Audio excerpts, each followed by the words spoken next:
Hello everyone, welcome to your channel. Today we will discuss about retrovirus. Retrovirus के बारे में आज जानकारी लेंगे। कुछ स्टूडेंट का है डिमांड था कि सर रेट्रोवायरस के बारे में जानकारी दीजिए या कि एचआईवी वायरस के बारे में, ठीक है।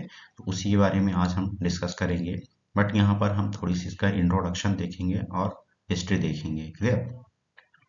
चलिए समझते हैं। एक्चुअल में कुछ लोगों को नहीं, बहुत से लोगों को ये कन्फ्यूजन होता है, ठीक है, कि एचआईवी एक तरह की क्या होती है, डिजीज होती है। बट हम आज आपको क्लियर करते हैं कि एचआईवी एक तरह का क्या है, वायरस है। क्लियर? और ये किस कैटेगरी में रखा गया है, रेट्रो वायरस के जीनस में रखा गया है। क्लियर? इंट्रोडक्शन में समझिए कि ये एक तरह क्या होता है, आरएनए वायरस है। अगर कभी क्वेश्चन पूछ देता है, ठीक है, कि एचआईवी किस तरह का वायरस होता है, तो ये आरएनए वायरस होता है। क्योंकि जब इसको इसको जीनोम के आधार पर कैटेगराइज करते हैं दो तरीके से, एक उसके आरएनए के आधार पर, एक डीएनए के आधार पर ही वायरस को कैटेगराइज करके रखते हैं। क्लियर? तो जो एचआईवी वायरस होता है, तो एक तरह क्या है, आरएनए वायरस है। आरएनए दैट मीन्स ये राइबो न्यूक्लिक एसिड। क्लियर? और ये किस फैमिली से बिलोंग करता है, क्योंकि यहाँ से भी क्वेश्चन जनरेट होते हैं कभी कभार कंपटीशन में, कि जो एचआईवी वायरस होता है उसमें किस टाइप की फैमिली प्रेजेंट होती है, किस फैमिली से बिलोंग करता है। तो आपको बता दें कि रेट्रोविरिडाई फैमिली से, ठीक है ना। एक शब्द और बता रहे हैं यहाँ पे आपको कि जिस शब्द के लास्ट में, मतलब स्पेशली जो वायरस होती हैं, ठीक है ना, उसके लास्ट में इसके मतलब कि जैसे रेट्रो है और प्लस विरिडाई है, ठीक है ना। तो जहां पर ये विरिडाई शब्द मिलेगा तो आप डायरेक्ट माइंड में क्या होना चाहिए, ये फैमिली से बिलोंग कर रहा है, ठीक है। और एक शब्द और जहां पर लग जाता है जिसको बोलते हैं बिरनाई, देखिए यहाँ पर लगा हुआ है, ठीक है। ये आप नीचे देख सकती हैं, दोनों शब्द क्या लगा है, बिरनाई। तो जिस वायरस के आगे बिरनाई शब्द लग जाएगा तो ये मतलब क्या कर रहा है, कि ये सब फैमिली से बिलोंग कर रहा है। उसकी पहले ये फैमिली होती है, देन सब फैमिली होती है। क्लियर? तो यहाँ पर यही चीज बताया गया है। तो ये चीज को समझिए थोड़ी सी, कि ये जो वायरस होता है तो आरएनए वायरस है। किस फैमिली से बिलोंग कर रहा है, रेट्रोविरिडाई फैमिली से बिलोंग कर रहा है। और इस फैमिली का जो मेंबर है, ठीक, ध्यान समझिएगा, इस फैमिली का जो मेंबर होता है, तो और मेंबर कौन है यहाँ पर, ये एचआईवी है, ठीक है ना। तो यहाँ पर इसके पास एक तरह का ही कह सकते हैं एंजाइम्स होता है, और एंजाइम्स नहीं कह सकती हैं, कि एंजाइम्स तो कह सकती हैं, बट आप इसको इसका एक गुड प्रॉपर्टीज समझिए, ठीक है।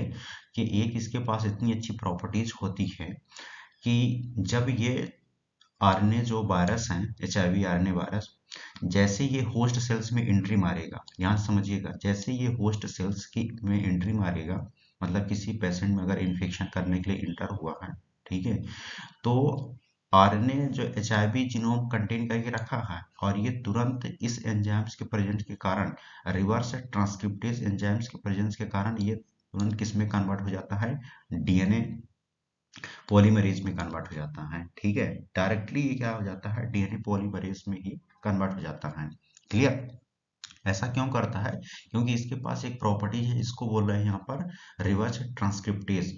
ये एंजाइम्स है, और एंजाइम्स जो है, तो इसकी खासियत यहाँ पर ये बताई गई है। क्लियर? इसकी खासियत ये बताई गई है कि ये डायरेक्ट इसमें कन्वर्ट कर देता है, डीएनए जीनोम में कन्वर्ट कर देता है। क्लियर? अब जैसे होस्ट सेल्स के अंदर गया, तो जो आरएनए इसका जीनोम है, तो एक आइडेंटिकल क्या करता है, कॉपी बनाता है, ठीक ना। और वो कॉपी कैसी है, डीएनए कॉपी बनाता है। डीएनए कॉपी बनाएगा, और ये जो डीएनए कॉपी होता है, तो एक डीएनए कॉपी जैसे ही बनी, तो ये लाखों करोड़ों डीएनए कॉपी को भी प्रिपेयर कर देता है, जैसे ही कहाँ गया, होस्ट की सेल्स में। क्लियर?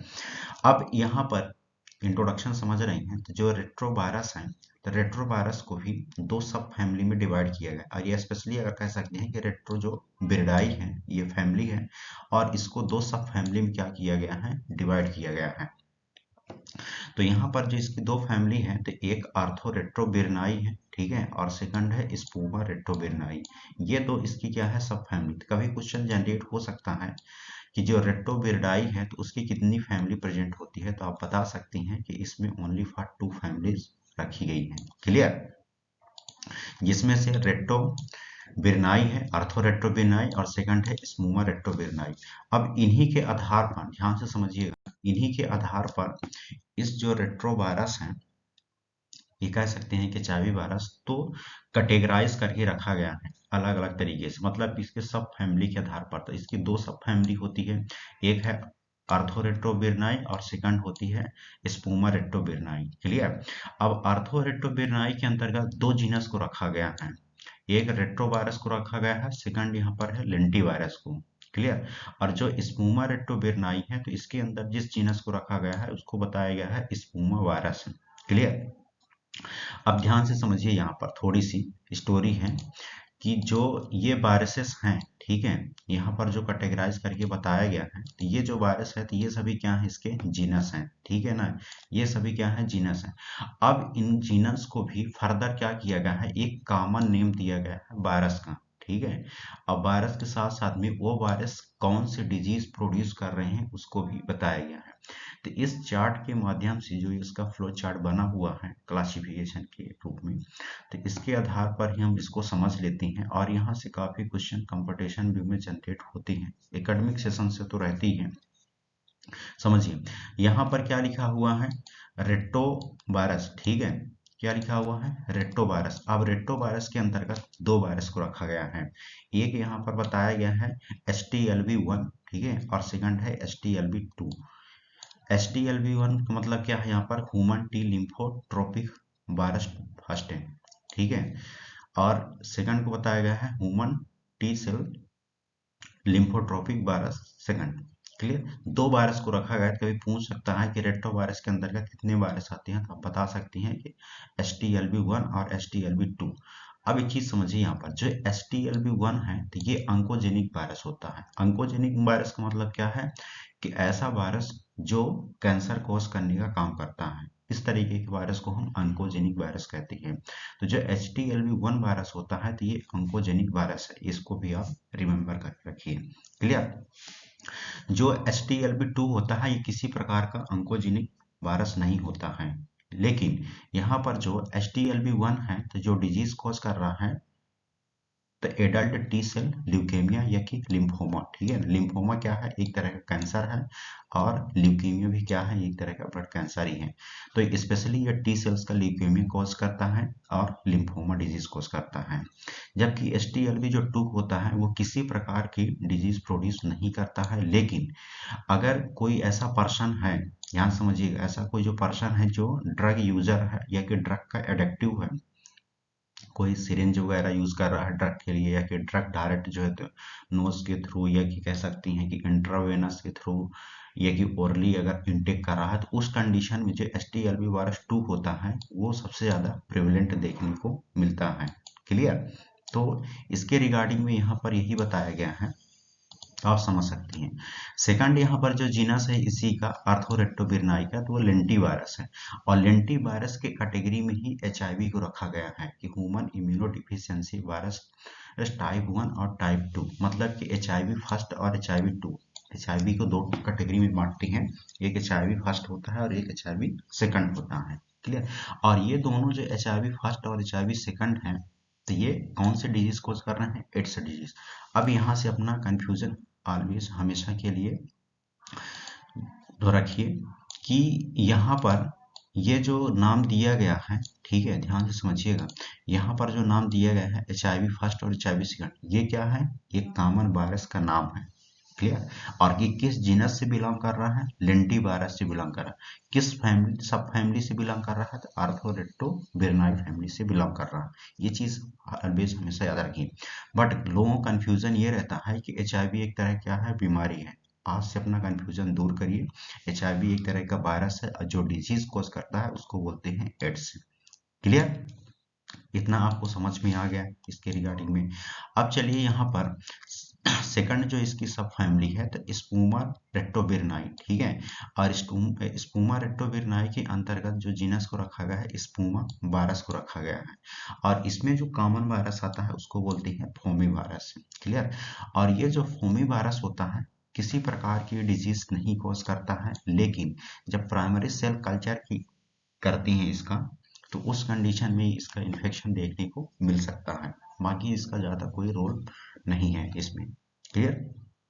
तो it was all about classification of retrovirus. आप समझ गए होंगे कि रेट्रोवायरस का क्लासिफिकेशन क्या कह रहा है।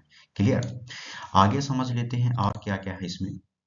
चलिए, अब यहाँ पर इसका इंटरेस्टेड अपन लोग क्या समझते हैं, हिस्ट्री। ठीक है ना, कि HIV वायरस की जो डिस्कस करने जा रहे हैं हिस्ट्री के बारे में। क्लियर।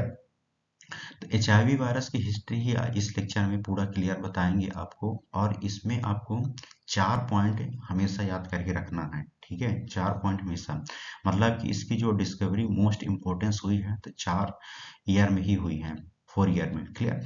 तो 1981 1981 आपको याद करके रखना है।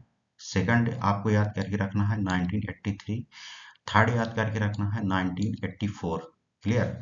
और यहाँ पर एक और है, नेक्स्ट पेज में देखेंगे 1986 में। क्लियर। तो 4 आपको ईयर याद करके रखना है इसमें। अब ये चीज समझिए, इसकी हिस्ट्री कैसे स्टार्ट हुई है।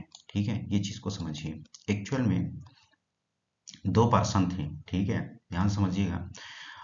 जिसको बोला गया यहाँ पर है होमोसेक्सुअल। ठीक ना, पहले आप होमोसेक्सुअल शब्द को समझिए। होमोसेक्सुअल शब्द का मतलब क्या होता है कि ऐसे व्यक्ति, ऐसे पर्सन जो सेक्सुअली पार्टनरशिप रख रहे हैं, तो वो तो मेल मेल हो सकते हैं या कि फीमेल फीमेल हो सकते हैं। इस तरीके के पर्सन को हम क्या बोलते हैं, होमोसेक्सुअल पर्सन। और ये सबसे ज्यादा देखने को कहाँ मिलता है, जो डेवलप कंट्री होती है। ठीक है ना, जैसे यहाँ पर बताया गया है USA। तो 2 होमोसेक्सुअल पर्सन थे और वो ड्रग के एडिक्ट थे। ड्रग के एडिक्ट मतलब क्या होता है कि ड्रग के बहुत ही आदी थे, और वो हमेशा क्या करते थे, ड्रग लेते थे, और वो किसी भी टाइप के लेते थे ड्रग। तो उनमें क्या किया गया था, फर्स्ट रिकॉग्नाइज किया गया था, कहाँ, USA में। ठीक है ना, फर्स्ट रिकॉग्नाइज किया गया था कि इनमें एक तरह का है डिजीज है जिसको एड्स बोला गया। और वो जो डिजीज उनमें उत्पन्न हुई थी, तो एक्चुअल में पहले से उनको क्या था, एक तरह का कैंसर था, जिसको यहाँ पर है कपोसी सार्कोमा बोला गया है। क्लियर। कपोसी सार्कोमा कैंसर बताया गया है। और सेकंड उनको इन्फेक्शन क्या था, हीमोसिस्टिक निमोनिया। ठीक है ना, ये 2 तरह के उनके बॉडी में क्या था, इन्फेक्शन था। तो इन 2 इन्फेक्शन के कारण ही, कैंसर के कारण ही उस पेशेंट में एड्स की डिजीज उत्पन्न हुई। ठीक है, ये चीज समझिए। तो कब ये ऐसा देखा गया था, 1981 में। कभी क्वेश्चन पूछ सकता है कि 1981 में तो होमोसेक्सुअल पर्सन किस चीज के एडिक्ट थे, तो आप बता सकते हैं कि ड्रग के एडिक्ट से। किस बीमारी से ग्रसित से, तो कपोसी सार्कोमा एंड नीमोसिस्टिक निमोनिया। ये एक तरह का, पता क्या होता है, फंगस है। ठीक है ना, ये आप जाने रहिए, जीरोबेसी एक फंगस है, और इसी जीरोबेसी फंगस के कारण ही नीमोसिस्टिक निमोनिया होता है। तो ये फर्स्ट रिकॉग्नाइज किया गया, रिकॉग्नाइज दैट मीन्स पहचान किया गया, USA में किया गया। ये फर्स्ट हिस्ट्री आपको याद करके रखना है। सेकंड यहाँ पर ये है कि एक और महान साइंटिस्ट हैं जिनका नाम था लुइक मेंटिग्नर। ठीक है ना, लुइक मेंटिग्नर, और उनके साथ में जो कैलेजियस फ्रेंड भी थे। इन दोनों ने मिलकर के क्या किया, कहाँ पर ये अपना वर्क कंप्लीट किए थे, पॉइस्चर इंस्टीट्यूट, जो कहाँ है, पेरिस में है। और कब किए थे, 1983 में, 1983 में किए थे। मतलब इनका काम क्या था, वहां पर क्या काम किए थे कि फर्स्ट रिपोर्टेड किए थे जो एड्स से ग्रसित पेशेंट था। ठीक है ना, तो एड्स से ग्रसित जो पेशेंट था, तो उसके पॉजिटिव एजेंट, मतलब कि जो एड्स था, एड्स का पॉजिटिव एजेंट को पता किए थे। ठीक है, कौन, जो लुइक मेंटिग्नर थे। ठीक है, और उनके साथ में जो कॉलेजियस कलीग्स थे, इन सभी ने मिल करके रिपोर्टेड किया था एड्स का फर्स्ट पॉजिटिव एजेंट है। और उसका नाम क्या दिए थे, ये चीज को समझिए, लिम्फो एडिनोपैथी एसोसिएटेड वायरस है। क्लियर, जिसको LAV बोला जाता है, लिम्फो एडिनोपैथी एसोसिएटेड वायरस नाम दिए। सन याद करके रखना है आपको, 1983। क्लियर, मतलब कि 2 साल बाद ही उनका पॉजिटिव एजेंट को पता चला। अब आगे समझिए, अब स्टोरी कहाँ पहुंच गई, 1 ईयर एगो, मतलब कि 1 साल बाद आप देखें 1984 में। और एक महान साइंटिस्ट हैं जिनका नाम था रॉबर्ट गैलो, और उनके साथ में भी कुछ कॉलेजियस भी थे। तो इन्होंने जो अपना रिसर्च कंप्लीट किया, कहाँ कंप्लीट किए थे, national institute of the USA। ठीक ना, नेशनल इंस्टीट्यूट ऑफ हेल्थ जो कहाँ है, USA में है। क्लियर। तो वहां पर इन्होंने जो रॉबर्ट गैलो थे और साथ में उनके जो कैरिजियस फ्रेंड्स हैं ये रिपोर्टेड किए कि एक पेशेंट है और वो पेशेंट जो होता है रेट्रोवायरस से ग्रसित है। ठीक है, तो उन्होंने ये रिपोर्टेड करके देखा कि जो पेशेंट एड्स से ग्रसित है तो उसमें किस तरीके का वायरस प्रेजेंट है, वो रेट्रो वायरस प्रेजेंट है। ठीक है ना, तो रेट्रो वायरस को आइसोलेट करने का काम रॉबर्ट गैलो और उनके साथ में कलीग्स जो थे तो अपना रोल प्ले किया, मतलब कंप्लीट किए। क्लियर। और ये पूरा काम कब हुआ था? 1984 में हुआ था। और कहाँ पर हुआ था ये चीज को भी याद करके रखिए, national institute of the health, जो कि कहाँ सिचुएटेड है, ये यूएसए में। क्लियर। और उसका नाम क्या दिए, ये चीज को समझिए, T cells lymphotropic virus thyroid. ऐसा क्यों बताया यहाँ पर? क्योंकि अभी हमने देखा कि HTLV फर्स्ट और सेकंड पहले से ही डिस्कवर कर लिया गया था। ठीक है ना, तो बचा था थर्ड वाला ही। क्लियर। तो यहाँ पर जो HTLV थर्ड है तो उसको ही क्या किया गया था, आइसोलेट करके बताया गया था। जो एड्स का पेशेंट था उसमें रेट्रोवायरस को लिया और रेट्रोवायरस से आइसोलेट करके बताया था कि HTLV थर्ड भी होता है। ये कौन बताया था? रॉबर्ट गैलो ने बताया था। ये चीज आप हमेशा के रखना है। क्लियर। अब स्टोरी आगे बढ़ी और कहाँ पहुंच गई? 1986 में, मतलब कि 1986 में पहुंच गई। अब यहाँ पर एक और कंट्रोवर्शियल चला। ठीक ना, मतलब कि एक और विवाद टाइप का चला। सभी अपने साइंटिस्ट बैठे और ये बोले कि यहाँ पर जो एक तरह का रेट्रोवायरस है जो कि HIV वायरस के कैटेगरी में ही बताया गया है, तो एक यहाँ पर कंट्रोवर्शियल ये चला कि इसको क्यों ना एक नाम दे दिया जाए। ठीक है ना, रेट्रोवायरस का क्यों ना नाम दे दिया जाए। तो फिर यहाँ पर एक कमेटी बैठती है जिसको बताया गया है यहाँ पर national committee on the virus nomenclature. ठीक है ना, जो कि नामकरण करने की एक कमेटी होती है। तो इन्होंने एक कमेटी बैठाया और कब? 1986 में। फिर एक नाम दिया इसका HIV, human immuno deficiency virus. तभी से पूरे अपने जो इंटरनेशनल है नाम इसका पढ़ने लगा। ठीक है, तो तभी से इसका नाम क्या हो गया? HIV वायरस है। तो आपसे अगर कोई पूछ देता है या कि कभी कंपटीशन में क्वेश्चन आता है कि जो HIV का नॉम क्लेचर करने का सन कौन सा होता है, तो आप बता सकती हैं कि 1986 है। ठीक है, ये हुआ। अब यहाँ पर एक और प्रॉब्लम क्रिएट हुई। ठीक है ना, HIV का तो नॉम क्लेचर हो गया, लेकिन HIV को जो आइसोलेट किया गया था तो यहाँ पर दो टाइप्स के बताया गया। ठीक ना, तो इसको भी आइसोलेट किया गया। तो HIV टू टाइप्स की होती है। तो HIV जो फर्स्ट है तो उसको USA, ठीक ना, यूरोप, सेंट्रल अफ्रीका, यहाँ से क्या किया गया? आइसोलेट किया गया। ठीक है, जबकि जो HIV सेकंड होता है तो इसको वेस्ट अफ्रीका से आइसोलेट किया गया था। क्लियर, ये बताया गया।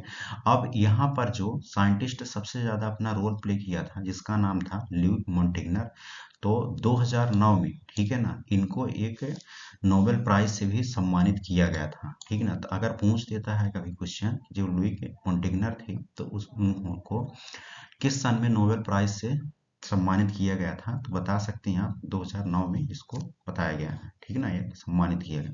तो it was all about history of the HIV virus. ठीक है, आप इसकी हिस्ट्री को ऑलवेज रिमेम्बर रखिए। 4-5 आपको यहाँ पर सन याद करके रखना है, स्पेशली 4 ही है। ठीक है, तो इसको आप याद करके रखिए तो क्लियर रहेगा। ओके।